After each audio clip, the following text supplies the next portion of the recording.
É uma alegria estar com vocês, né? Hoje eu não vou falar sobre o que precisamos falar sobre isso, porque o tema de hoje é isso. É saudade, é luto, é a experiência disso. Eu coloquei aqui mais de 20 tópicos que eu quero falar com vocês sobre o tema, abordando muitas coisas que vocês já sabem sobre esse tema e algumas coisas que pouca gente já pensou a respeito do tema, que talvez seja um pouco disruptivo, mas que vai falar a muitos corações. Então, nosso tema vai ser isso. Você não está se desfazendo, você está se refazendo. E passo a passo, a saudade pode aprender um jeito mais leve de morar dentro de você, dentro de mim. Então, respira.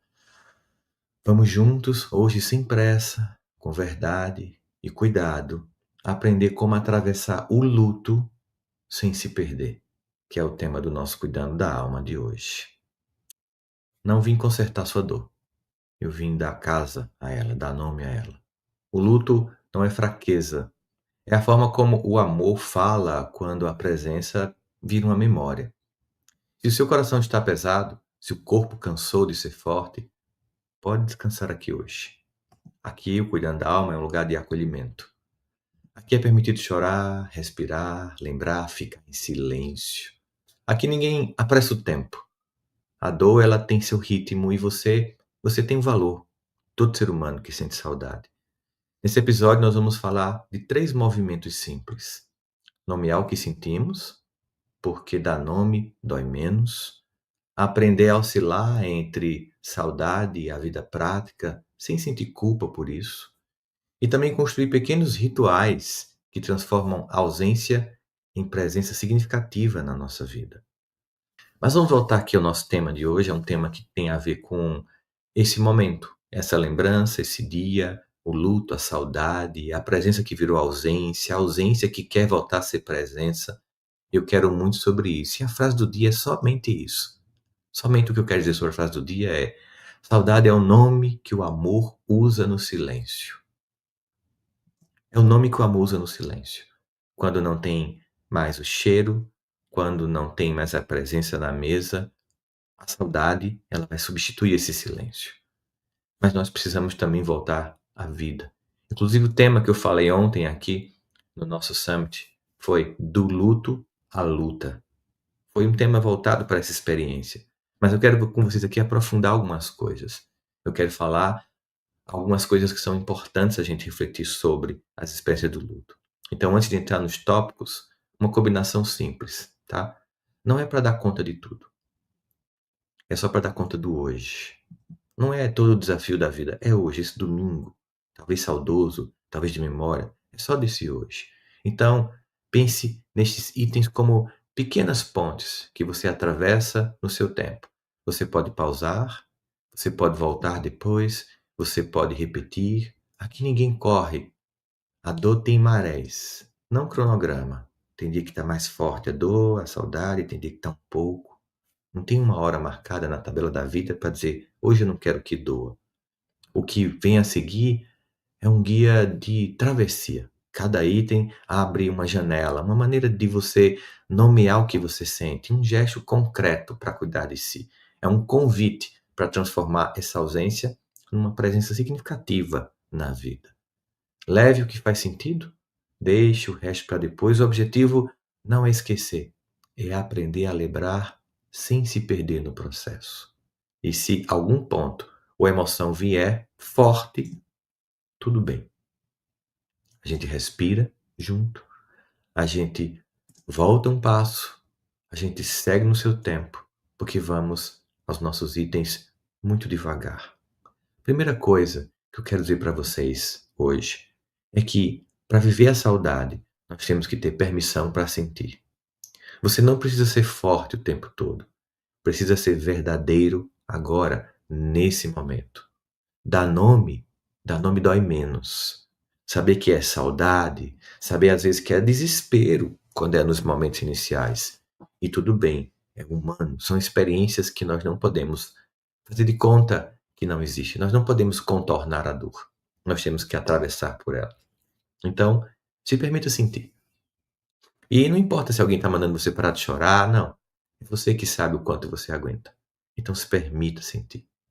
Uma outra coisa importante, que seria o segundo ponto, é entender que oscilar nessa vida, especialmente quando se refere à saudade e luto, faz parte. Entre chorar e depois ter que tocar a vida, voltar a trabalhar, estudar, pagar os boletos, levar o menino para a escola, você vai oscilando entre a vida que te chama, você precisa continuar vivo, e a vontade de ficar no quarto chorando. Faz parte dessa oscilação. É completamente humana. Tem dias que, sabe, dias de mar e dias de margem, na verdade. E a gente tem que ter maturidade e aprender a ir a voltar, em que a gente chora, enxuga as lágrimas, toma um banho e vai trabalhar, em que a gente chora, enxuga as lágrimas, recebe um amigo para tomar café. A gente oscila, faz parte da nossa vida. A gente entende luto saudável ao ser entre focar na perda e, ao mesmo tempo, na reconstrução da rotina. Porque a vida está lá, continuando exigindo que a gente volte para ela. Uma outra coisa importante para pensar é que os vínculos, eles vão continuar de uma outra forma agora. O amor, ele não acabou. Ele mudou de endereço. Ele está no outro lugar. Traga a pessoa para a vida com gestos. Gestos simples. Uma receita favorita, uma música, o jeito de cuidar. Traga essa pessoa que não está mais fisicamente presente na ausência das pequenas memórias, dos pequenos gestos. Vínculos que se tornam construídos de um modo diferente, já que eu não posso sentir, não posso abraçar, não posso beijar, não posso pedir a bênção ou dar a bênção. Uma outra coisa importante, é que é muito natural também nessa hora, é a gente ficar preso num lugar que às vezes tem como objetivo inconsciente ficar trazendo para perto, mas trazendo para perto de uma forma dolorosa, que é ficar no culpa de "e se?". E se eu tivesse beijado mais, dizer, se eu tivesse dito mais eu te amo, e se eu tivesse visitado mais, e todos os "e se's" que nós ficamos. Culpa é um amor desorientado. Então, realinhe. O que foi possível naquele contexto? Não fique perguntando, e se eu tivesse dito mais eu te amo? Fica pensando, mas eu disse tantos eu te amo que eu nem consigo contar. Desde a infância, desde o momento que nós nos conhecemos. Então não fica contando o que faltou, fica contando o que foi dado, o que foi possível. Troque chicote por compaixão. Fiz o que pude com o que eu sabia.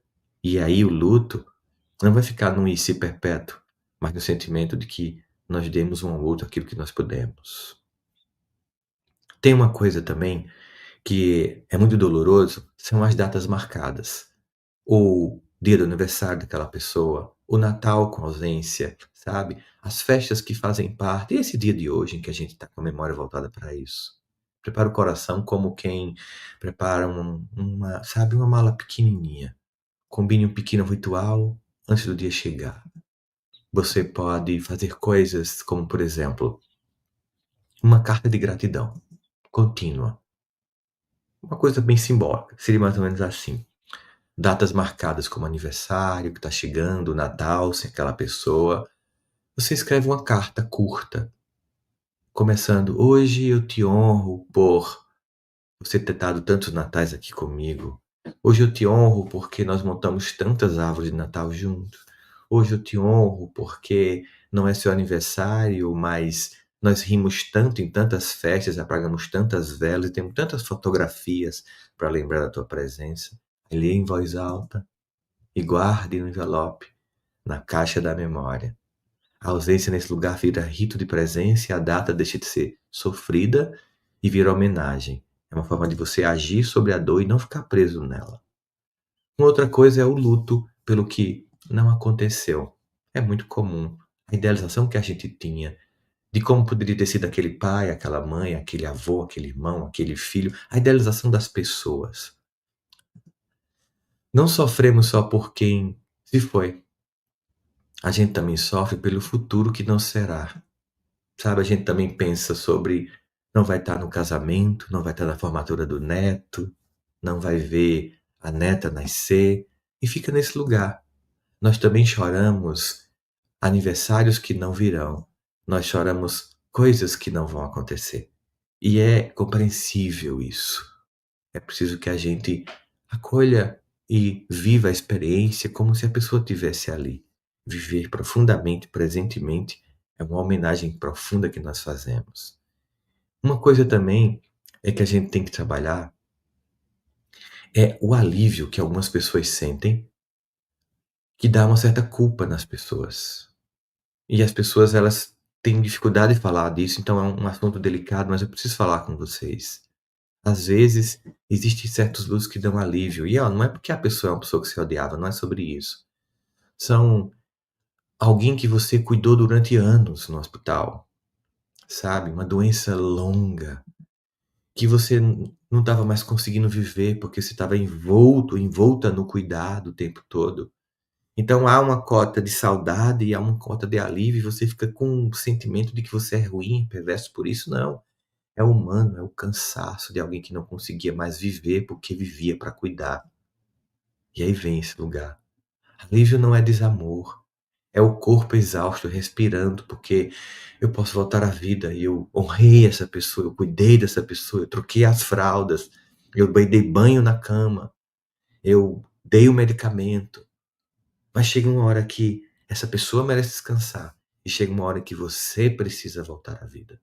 E esse alívio não é desamor, é só o corpo pedindo para voltar à vida.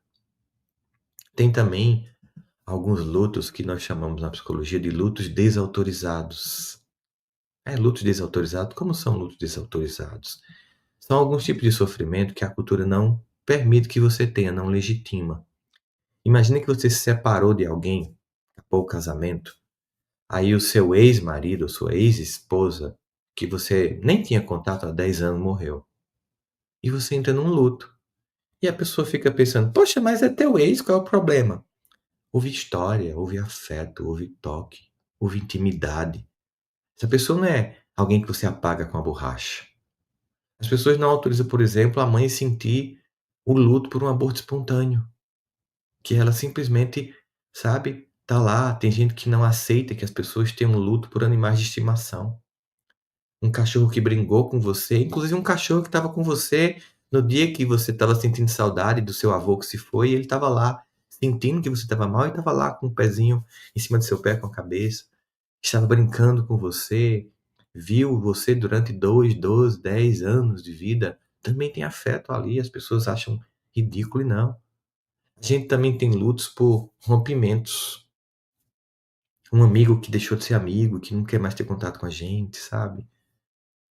Luto por um trabalho que a gente não acabou, não vai ter mais, ou se aposentou, mas sente muita falta. Existem lutos que não são autorizados, mas você pode sentir, você tem o direito de sentir esses lutos. Se doeu em você, é luto. Ainda que o mundo não entenda, é luto. Então sinta, dê nome, se permita. Uma outra coisa é a dor que é concorrente dentro da família. É como se fosse uma disputa silenciosa de quem sofre mais. O cônjuge, o filho, os irmãos, como se eu tivesse que provar que eu estou sofrendo mais. E a gente tem que entender que no luto não existe pódio da dor. Ninguém está querendo disputar quem está mais sofrendo. Mas é claro que também muitas vezes eu preciso mostrar que está sofrendo, que estou sofrendo. Às vezes tem muitos casais que acabam o casamento, por exemplo, quando um filho morre, porque um vê o outro sofrendo e acha que a melhor forma é ficar só acolhendo aquele outro e esconder sua própria dor. E o que acontece é que aquele que está sofrendo tem a sensação de que aquele é indiferente ao que aconteceu. E aquele que está em silêncio, ele está em silêncio para ajudar esse que chora. Mas a melhor forma de ajudar é chorar junto. É dizer que está doendo junto, que está sendo avassalador junto e se acolher junto. Mas não para disputar quem sofre mais, mas para entender que estamos na mesma página da dor e da saudade. Existe também o corpo que está enlutado. O luto ele mexe no apetite, ele mexe no sono, ele mexe na memória, ele mexe na imunidade. O corpo fala a perda. E a sua saúde vai muitas vezes sendo abalada por essa saudade e por essa dor. Porque o corpo é uma espécie de diário onde a saudade vai se escrevendo dentro de você.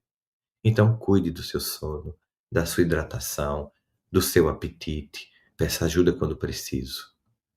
Tem uma coisa que é uma coisa muito mais atual, que não era comum no passado, mas hoje faz parte. que a internet como um cemitério e ao mesmo tempo uma sala de estar na nossa vida. A memória digital, sabe? A última visualização, o aniversário em rede, a pressão para que você tenha que performar o luto online. De repente, a pessoa tinha um perfil no Facebook e só ela sabia a senha, ela morreu, ninguém sabe a senha, e todo ano o Facebook lembra para você dela, que é o aniversário dela. E ninguém consegue desconectar essa conta. Isso é um problema para muita gente. Tá lá, a conta tá lá, continua, ninguém sabe a senha para tirar. Tem isso e também tem a ideia de que você tem que mostrar sofrimento, tem que postar alguma coisa. Tem gente que não quer postar papai morreu, não quer, quer só sentir, sabe. Ou tem gente que quer apenas dramatizar, ou seja, não entra nessa. Postar é uma escolha, tá. Viver o luto é uma necessidade. Eu posso ou não postar, é uma escolha minha, mas o luto eu preciso passar e sentir. Existe uma outra coisa, e aqui eu falando mais para os homens que estão aqui, que é a relação do luto com a masculinidade, porque muitos homens costumam ser cobrados silenciosamente a resolver em vez de sentir. É você que vai lá comprar o caixão, é você que vai lá no cartório pegar a certidão, é você que tem que pegar o caixão, é você tem que enterrar, resolver, pegar a parente que está chegando de viagem, mas você também é um filho, é um marido, é um pai que também está abalado, destruído pelo que aconteceu. E você também não precisa achar que chorar lhe torna menos homem, ou mais fraco, ou menos filho, ou menos pai. Força, força, força não é morder o choro, é sustentar o choro até virar sentido na sua vida. Então, seja acolhido, acolha-se. Se tem alguém perto de você, um homem vivendo essa experiência, acolha, pergunte como está sentindo, permita a pessoa também chorar. Existe uma outra dor que acontece quando a gente está enlutado, que é a chamada inveja da continuidade, sabe. Dói ver que o mundo segue quando o nosso parou, inclusive os amigos que voltam à vida ao normal. Dói, de repente, você tá lá, tem um amigo seu lhe acolhendo, tal: "Ai, eu tô aqui com você, que dor, meus pêsames, meus sentimentos", e naquele outro dia o amigo tem uma viagem pra Disney, e no outro dia tá postando a foto lá. A vida dele continua, não é contra você, não fez esse propósito, ele tem uma viagem marcada. No outro dia é o aniversário dele, ele tinha alugado um clube, sabe, normal, é da vida. Mas a gente fica com aquela sensação: "Como assim a minha vida tá parada e o mundo tá continuando? Como assim as pessoas estão indo pra festa, tem um show na minha cidade hoje e eu tô arrasado". É a vida continua. E um dia a sua vida continuará, na verdade. O relógio deles não é o desrespeito do seu, é a vida num outro ritmo. Um dia foi você que estava na festa, logo depois de ter ido para o velório, porque essa é a vida como ela é. Uma outra coisa também, as perdas invisíveis do cuidador, que a gente não percebe. Quem cuida muito tempo perde também papel, perde rotina, perde identidade. Estava lá todo dia, chegava, dava banho na avó, trocava a fralda dela, dava o remédio, a papinha, ficava junto, dormia na cama ao lado, porque ela tinha medo de ficar só, sabe? Aí tinha o domingo, recebia os parentes, ia na farmácia comprar os remédios, e tinha as visitas, recebia os médicos. E de repente, tinha deixado de fazer suas coisas, porque a família disse: se você puder cuidar, cuida, que a gente cuida dos seus. De repente, sua vozinha morre, a sua mãe, o seu pai, e a sua rotina acabou. E você tem que voltar à vida. E você tem luto da pessoa e luto da rotina. Quando o doente parte, o cuidador também fica sem chão, porque a vida tinha sido a vida de estar cuidando daquela pessoa. É preciso que vocês tenham algum parente passando por isso, que você acolha, que você ajude essa pessoa a voltar à rotina, à vida. E se você está vendo isso, é preciso que você tenha entendimento que, além do luto, você está vivendo essa perda invisível de uma rotina, ainda que possa ter sido cansativa, era uma rotina que te dava identidade e que você precisa construir uma nova identidade agora. Tem também um luto muito doloroso, que é um luto moral, quando houve um erro médico, por exemplo, quando foi um assassinato, quando foi um atropelamento, quando foi uma violência, quando foi uma injustiça. Então, além da perda, você tem uma revolta, uma sensação do mundo, sabe, que é como se fosse um mundo desumano. A gente recentemente passou por isso na nossa família, quando um tio da minha esposa perdeu a filha atropelada no Rio e ninguém fez nada. Um ônibus simplesmente passou no sinal vermelho. Ela tem um congresso. Uma jovem de 20 e poucos anos, prima da minha esposa. Lembre mais como foi avassalador, como até hoje os pais têm um sentimento de injustiça com razão, de que além de perder a filha, nada foi feito, nenhuma investigação, ninguém dá acesso às câmaras de vigilância. E aí, sobre o luto, se desdobra ainda essa sensação de profunda injustiça. É um luto moral também, um luto da injustiça. A justiça possível hoje é cuidar de quem ficou, é o que nos resta. O sistema às vezes está corrompido, é difícil, então eu preciso cuidar de quem ficou, de mim, das pessoas. Tem também o luto por relações difíceis. É o sofrimento por quem amamos e também por quem feriu, porque ficamos sem um período de perdão, ficamos sem a versão melhor que a gente sonhou com aquela pessoa. Sabe aquela mãe que vai embora e você está muito magoado com ela, porque a relação foi sempre difícil, mas é sua mãe. Então tem amor e tem ressentimento. Ou é seu pai, sabe? Ou é o marido, a esposa, enfim, que estava num nível de conflito muito alto e a pessoa morre e fica com aquela sensação ruim, misturada. Então é um luto junto com sofrimento pela dificuldade com que as relações estavam sendo estabelecidas. E nesse processo, nem todo adeus tem reconciliação. Ainda assim, pode ter paz. A paz do foi o que nós podemos construir. Poderia ter sido melhor, mas não foi. Temos que viver essa experiência, sabe? De construir. Às vezes a gente tem nuances do luto que a gente nem imaginava, né? Que pudesse viver tantas questões, que tivesse tantas histórias por dentro dessas camadas que o luto apresenta. Tem também o legado como um antídoto do vazio, que ajuda a gente a suportar, transferir um gesto do outro para o mundo, como se fosse a continuidade. Cozinhar, né? Uma amiga minha acabou de mandar um WhatsApp para mim dizendo assim, poxa, ela viu o vídeo que eu publiquei um vídeo no Instagram sobre saudade.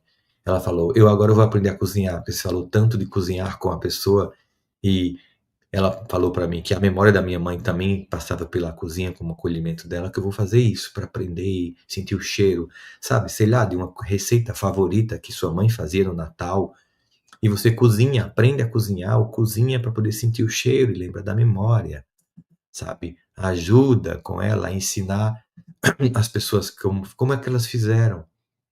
O que continuamos fazendo por essas pessoas que estão aqui hoje, cozinhando para o meu filho, a receita que a minha mãe me ensinava, por exemplo, quando a gente continua fazendo por elas, é uma forma de ficar mais bonito, uma forma de ficar mais presente, é uma forma de dizer, eu estou aqui ainda, você está aqui ainda, não só no meu DNA, você está aqui na minha memória, você está aqui nos meus gestos, você está aqui na receita desse bolo, você está aqui nesse café, nessa mesa. Existe também o fato de que a gente vive nessa experiência que o tempo ele não é o mesmo para todo mundo. A gente tem que desmontar essa pressão do prazo para ficar bom. Vai lá, volta a sorrir. É você que vai decidir, não é o outro. Claro que você não deve se delongar num luto até ficar patológico. E quando ficar, buscar ajuda. Mas é você que sabe quando dá para voltar. É você que tem que decidir quando dá para chorar, não as pessoas. Eu lembro de uma vez que, quando eu estava no consultório, chegou uma mãe enlutada, entrou no consultório e eu perguntei o que a trazia. Ela fala: estou chorando muito e meus filhos pediram para eu vir aqui porque eu estou chorando demais. Eu disse: mas tem algum motivo da senhora estar chorando? E ela falou: meu filho, o filho caçula, com 16, 18 anos, morreu de acidente. Eu disse: quando foi isso? Faz um mês. E eu disse: os filhos da senhora pediram para a senhora procurar terapia, porque o seu filho mais novo faleceu há um mês apenas e a senhora ainda está chorando? Eles acham que a senhora não deveria estar chorando? É. Aí eu perguntei: eles vieram com a senhora? Vieram sim. Aí eu liguei para minha secretária: fulano, por favor, peça para os filhos da dona Flora entrar, traga a cadeira para todo mundo. Aí entrou uns 4 pessoas, 2 moças, 2 rapazes. Eles sentaram, eu olhei para eles e perguntei: vocês são loucos? Aí eles se chocaram. Como assim? Vocês estão querendo que uma mãe que perdeu um filho há um mês pare de chorar? e acham que ela precisa de terapia, ela precisa de colo, precisa de acolhimento, ela precisa de companhia, porque a saudade é muito forte ainda, faz pouco tempo. Então, não aceita essa pressão das pessoas. Luto não tem relógio, tem maré. Algumas ondas voltam, algumas ondas vêm, mas você já sabe nadar melhor. Tem dia que fica menos doloroso. E é você que vai decidindo quando dá pra voltar pra vida. Então não fica aceitando os comentários das pessoas. Tá chorando demais, não está ajudando, ele tá sentindo isso. Essas pessoas. E por favor, não faz esses comentários, sabe? Não chore, não fica assim, não faz esse comentário, apenas acolhe, estende o braço, coloca no ombro. Silêncio, quando você não tiver nada bonito para dizer, inteligente, silêncio respeitoso e acolhedor é a melhor coisa que a gente pode fazer. Outra coisa é a bênção de quem ficou, que é uma forma de homenagear ainda em vida os mais velhos que restaram. A minha avó não está aqui mais, mas os meus tios estão, sabe? Tá a vizinha que era amiga da minha avó, tá o vizinho amigo do meu avô. Então, homenagear essas pessoas é uma forma de você reconectar essa saudade. Cuidar de quem ficou é conversar com quem partiu de algum modo. É manter esse diálogo com o meu avô a partir do vizinho, sabe? Com minha avó a partir da tia irmã dela. É importante nesse processo você ter rede de apoio. Quando a palavra falta, oferecer presença com uma xícara de café é muito importante. Quem sofre não precisa de solução, precisa de companhia. De companhia. Seja essa pessoa ou peça essa companhia. É um momento profundo de conexão com a espiritualidade, com o sagrado. Há algo em nós que o tempo não leva. O significado que deixamos no outro, nessa presença. Então, reze, ore, faça uma prece, medite, faça silêncio. O importante é ter um lugar de transcendência, de um sentimento de reencontro, da sensação de que, por maior que seja a saudade, ela será superada pela alegria e certeza do reencontro. E quando nada disso for suficiente, quando você sentir que não está dando conta, busque ajuda quando necessário. Se o tempo passa e a dor continua paralisando sua vida, busque apoio, busque ajuda, busque amigos e, quando necessário, busque terapia. A vida é sobreviver todas as experiências. Sabe, saudade tem cheiro, saudade tem cor, saudade tem geografia.